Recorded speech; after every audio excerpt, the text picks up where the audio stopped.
Every question people ask about airplanes starts with one impossible fact. A fully loaded Airbus A380 weighs 575 tons. 40 seconds of runway, and all 575 tons are off the ground and climbing.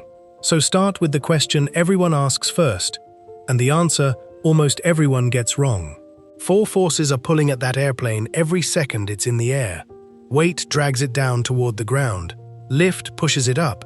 Thrust shoves it forward. Drag pulls it back. That's it. Everything a plane does comes out of those four. When lift matches weight exactly, the plane stops going up or down. When thrust matches drag exactly, it stops speeding up or slowing down. Get both of those matched at the same time, and you're cruising, which is why the seatbelt sign goes off, and the drinks cart comes out. Steady flight isn't a fight, it's a tie. Now here's the part almost everybody gets wrong. The engines do not lift the plane. Not a bit. The engines only push it forward. Every ounce of lift comes from the wings, and the wings only work when air is rushing over them fast. That's the whole trick. Speed makes lift. No speed, no lift. Want proof? A jet sitting at the gate can run both engines at full power, and it won't rise a single inch. It'll just try to drive itself through the terminal. The engines aren't holding anything up. They're only getting the wing moving fast enough that the wing can do its job, which leads straight to the next question. What is the wing actually doing? Two things at once. Look at the shape of one. It's curved on top and much flatter underneath, and it sits tilted very slightly upward into the oncoming air. Air going over that curved top surface has to move faster than the air sliding along the bottom. Faster air means lower pressure, so you end up with higher pressure pushing up from below and lower pressure above, and the wing gets squeezed upward into the low pressure. The second thing is easier to picture. The wing is angled, so it slaps the oncoming air downward. Huge amounts of it, and anything you push on pushes back with the same force. Shove air down hard enough, and the air shoves your wing up just as hard. That's what's actually happening above you at cruise. A 575-ton machine is holding itself in the sky by throwing an enormous river of air toward the ground without stopping for 14 hours, which creates a problem. Takeoff and landing happen slowly. That's the whole point of them. But slow air makes weak lift. And that brings us to the next question. What gets a fully loaded jet off the ground when the wing barely works? Next time you get a seat behind the wing, watch it while you're waiting to take off. Panels slide backward off the rear edge and tilt down. Those are the flaps. Smaller sections swing forward off the front edge. Those are the slats. Together they make the wing bigger and give it more curve, and that squeezes far more lift out of slow air than a clean wing ever could. Then, about a minute after you leave the ground, you hear a whine under the floor, and they all fold away again, which raises the next question. Why give up the extra lift? Because the shape that saves you at 150 miles an hour becomes a brake at 500. All that extra curve and surface area drags through the air, and drag costs fuel on every single mile. So the wing changes shape depending on what the moment needs. Big and curved when it's slow, thin and clean when it's fast. It's the only part of the airplane that never stops being rebuilt in flight. The whole thing runs in reverse on the way down. Somewhere over the outskirts of the city, you hear that same whine and the flaps start coming back out, one setting at a time. The cabin gets louder. The nose sits a little differently. What the crew is doing is buying lift back, because they're about to fly the aircraft slower than it has gone since the moment it left the ground, and the clean wing simply can't hold it up at that speed. That's also why the drag suddenly matters less. On approach, slowing down is the goal. Now it's up, it climbs, and then it levels off and just sits there. Airliners cruise around 10 to 12 kilometers up, which is roughly 35,000 feet. And the next question is, why stop there? Because up at that height, the air is 3 to 4 times thinner than the air outside your window right now. Thin air pushes back less. Less push means less drag, and less drag means less fuel burned to cover the same distance. Airlines aren't flying high for the view.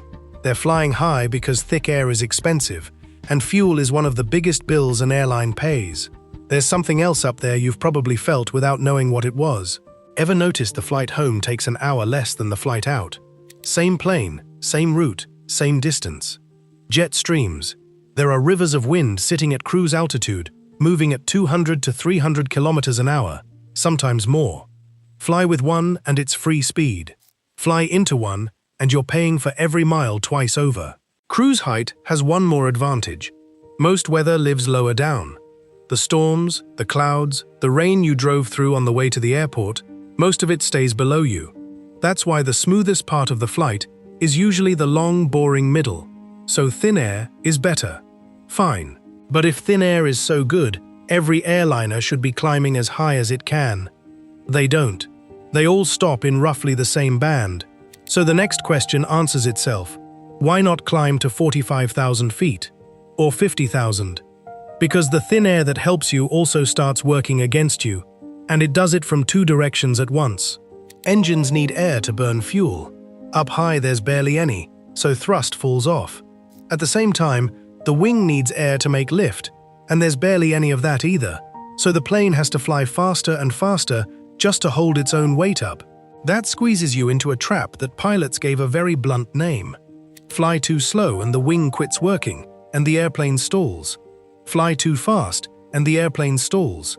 Rushing over the top of the wing goes supersonic, which shakes the aircraft and starts taking control away from you. Down low, those two speeds are miles apart, and there's a big comfortable range in between.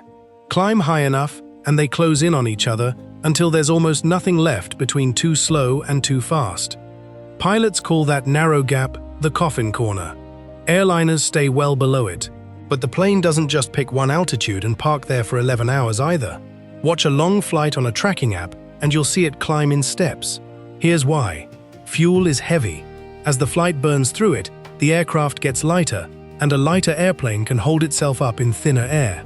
So every couple of hours, the crew asks for a higher level and steps up a few thousand feet. By the time it's crossing the far coast, that same jet is flying higher than it possibly could have at takeoff, because it's thousands of kilos lighter than when it left. Now look at where the engines are hanging. On almost every airliner you've flown on, they're slung underneath the wings on short pylons. But look at a business jet parked on the other side of the ramp, and the engines are bolted to the back of the fuselage, right beside the tail. Same job, opposite answers. Which takes us to the next question. Which one is right? Both of them. And the reasons barely overlap. Under the wing wins for big aircraft, for a few reasons that all stack up.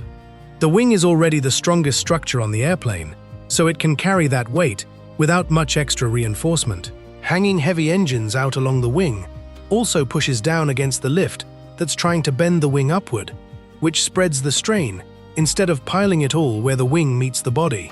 The fuel is already inside the wing, so the plumbing stays short, and a mechanic can walk up to that engine with a stand instead of scaffolding, which matters when an airline needs the aircraft back in the air by morning. Tail mounting wins for smaller jets for a different set of reasons. It leaves the wing completely clean, which helps efficiency on a small airframe. It lifts the engines high off the ground, so they don't swallow gravel and grit from rough or short runways. It's quieter up front, because the noise is behind the passengers, and a small jet sits low to the ground on short legs, since it carries its own boarding stairs. There's simply no room to hang an engine under a wing that low. Neither design beats the other. They're two different airplanes solving two different problems. And while we're on engines, that leads us to a question people notice and never get answered. Why did three-engine jets vanish? For decades, if you wanted to fly a long way over open ocean, 3 engines was the safe answer. Then the rules changed.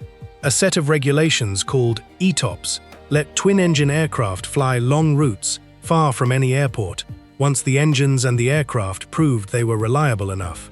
And the moment 2 engines were allowed to do the job, 3 engines stopped making sense. 2 engines burn less fuel and cost less to maintain than 3. So the tri-jets faded out. Which brings us to the next question.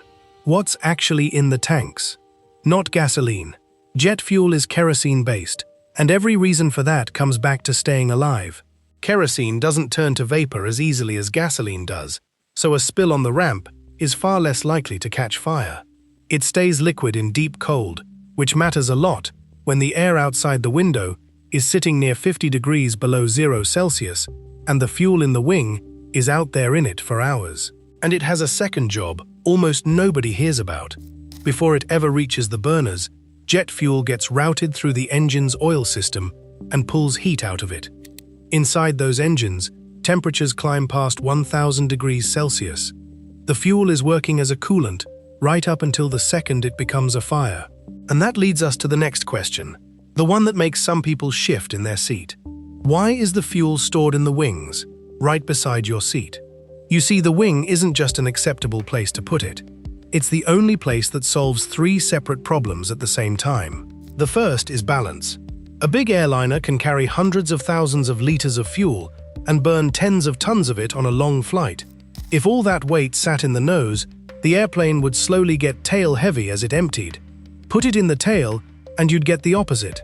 Either way, the aircraft would keep changing how it handled all flight long. The wings sit right around the balance point, so fuel can drain out of them for 14 hours, and the airplane barely notices. The second is money. Every cubic meter inside the fuselage can hold a passenger or a pallet of freight. A fuel tank in there earns nothing, and takes that room away on every flight for 30 years. The wing, meanwhile, is hollow anyway. It's structure that was going to exist regardless, so airlines get the tank for free. The third reason is the good one. Remember, lift is trying to bend the wings upward. Picture grabbing both ends of a plastic ruler and pulling them toward the ceiling. On a big jet, that bending force is enormous, and it all concentrates where the wing meets the body. Heavy fuel sitting inside the wing pushes down along its length and fights that bend. The fuel isn't cargo. It's part of the structure holding the airplane together, and a wing full of fuel is under less strain than an empty one. Which leads straight into the thing people see out the window and quietly decide not to look at again. You hit a patch of rough air, glance outside, and the end of the wing is moving. Which leads us to the next question. Why does the wingtip bend like that in turbulence? Because a wing that bends is a wing that survives. That flex is the design working, not failing. Modern airliner wingtips can move several meters up and down in flight. If that sounds like too much, think about what the alternative would be. A stiff wing is the dangerous wing. Hit a gust with something rigid, and every bit of that force lands in one spot. And metal that can't move is metal that eventually cracks. A wing that bends absorbs the hit and spreads it out along the whole structure. It's the difference between a tree branch whipping around in a storm and a fence post snapping off at the base. And before any of that flies with people on board, it gets bent far past anything the sky will ever do to it. Certification requires a wing to hold at least 150% of the highest load it would ever be expected to see in service. So engineers bolt the airframe down in a test rig and pull the wingtips upward with cables until the shape looks completely wrong, way past what any turbulence could ever produce. The flex you're staring at through the window on a bumpy approach isn't close to the limit. It's the wing barely warming up. Now the loud part. Landing. A jet touches down at somewhere around 150 to 180 miles an hour and drops hundreds of tons onto a handful of surprisingly small wheels in less than a second. And that brings us to the next question. What keeps that from tearing the bottom off the airplane? Start with the count. Large aircraft can carry 20 wheels or more, so no single tire ever takes the whole load. The weight gets split across all of them the instant they touch. Then there's the tires themselves. They're built in reinforced layers, wrapped over and over, and they're pumped up past 200 psi. Your car tires run at somewhere around 30 to 35.